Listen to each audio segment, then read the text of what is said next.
Some homes just feel expensive, but here's what most people don't know. They often not.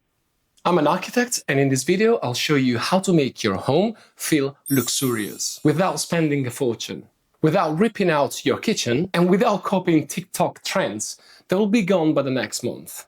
These are timeless design principles I've used in everything from tiny city flats to high-end villas. Once you understand them, you'll start seeing your home and every other one with completely new eyes.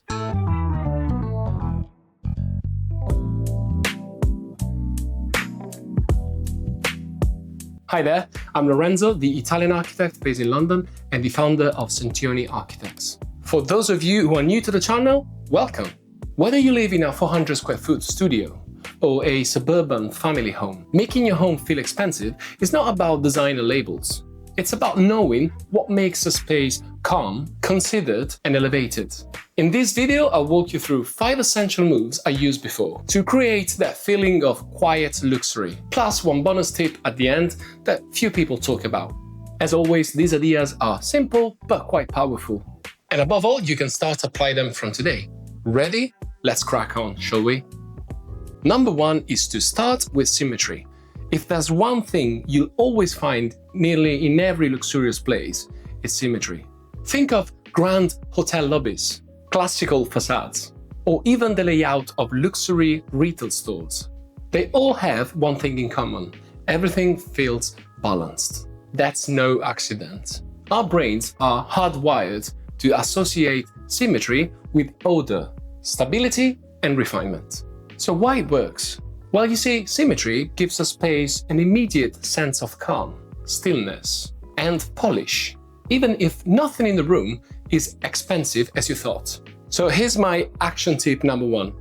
In your living room, place matching lamps on either side of the sofa, or try balancing visual weight with 2 chairs across from each other. In your bedroom, use identical nightstands or artwork for a pulled-together look. Start with one wall or area and bring order to chaos. Number 2, use fewer, larger items. One of the most common mistakes I see is filling the room with a lot of small, lightweight items. It clutters the space, and worse, it looks indecisive. Luxury doesn't shout, it speaks with confidence. And confidence looks like one bold piece as opposed to 5 tiny ones.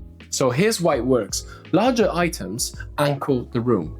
They give the eye a place to rest and create visual clarity. So here's my action tip number 2.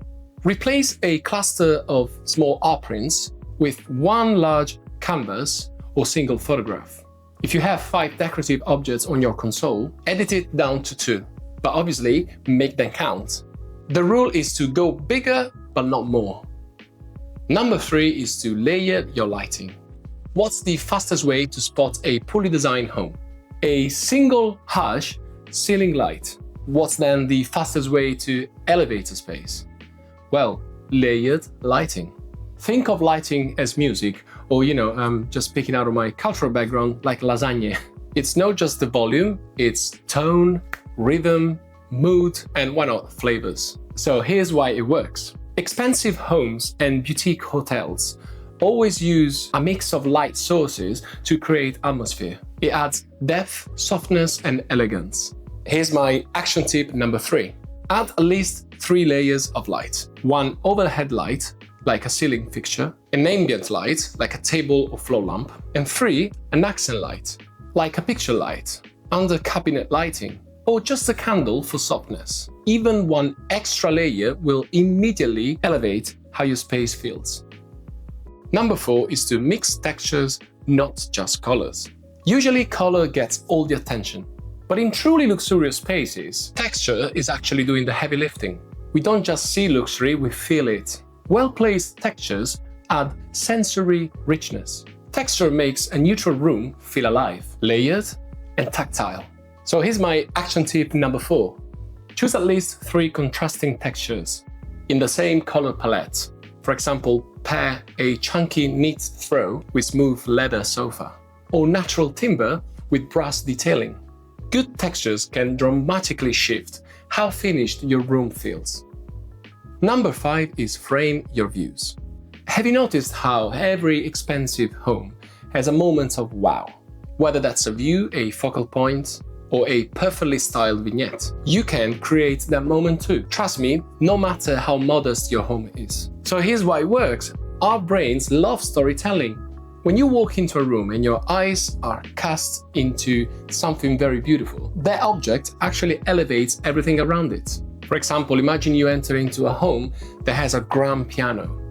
That's lovely, isn't it? It sort of makes everything into perspective. And you start thinking, oh wow, this is such a luxurious place, you know, because I've got that single item that makes everything around it so perfectly placed. So here's my action tip number 5.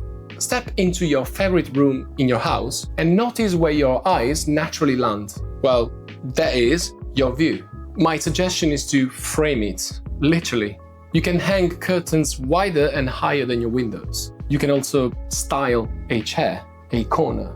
You could place a floor-mounted lamp, which is maybe something that you love. It doesn't need to be expensive at all. It needs to catch the attention of your eyes. Or you could just place a beautiful, maybe, I don't know, a couple of meters tall plant. I've got one in my apartment, actually. I should make a video about plants. Yeah, I really love plants. Biophilia, they call it. It's fantastic. Anyway, it's not about quantity, it's about composition. Literally like music. So here's the bonus tip. Declutter by category, not by room. Luxury doesn't mean sterile. Doesn't mean, you know, super minimalistic. But obviously, visual noise is a problem, isn't it? Cables, random frames, piles of clothes actually cheapens the space faster than you might think. So please, instead of obsessing about minimalism, focus your attention on elevating what you already have.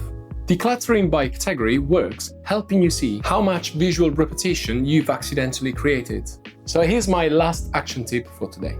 Pick one category, like tech cables, decorative bowls, or books. Group all the similar items and keep only the best. I know it's hard because I've got lots of books as well, and I don't know which one to pick from, but spend a bit of time and you realize that maybe out of 100 books, maybe only 10 are really worth to keep. And then once you distilled those 10, 20, 50 favorite books, you can start placing them intentionally, actually, you know, exposing them. By removing things that you don't actually want or need, create more space for visually displaying your favorite ones. Thanks for watching the video. I hope that my message came across as you don't need to spend more when it comes to luxury. You just need to be more intentional and choose better. When your space feels calm, intentional, and well-textured, it does feel expensive, trust me. Even if it's built on IKEA or vintage finds. Let me know in the comments below, what is your favorite tip? What are you actually gonna do today to start making your home feel more luxurious? If this video gave you idea for your home, I would really appreciate if you could like it, subscribe it, and turn on the notification bell. I post every Sunday at 5 p.m, but I'm trying to post sometimes midweek too. And if you want and appreciate my help designing your space, yes, I do take on clients. Whether it's in London or the United States or Australia, it doesn't really matter. Check the description below to get in touch. Until next time, ciao.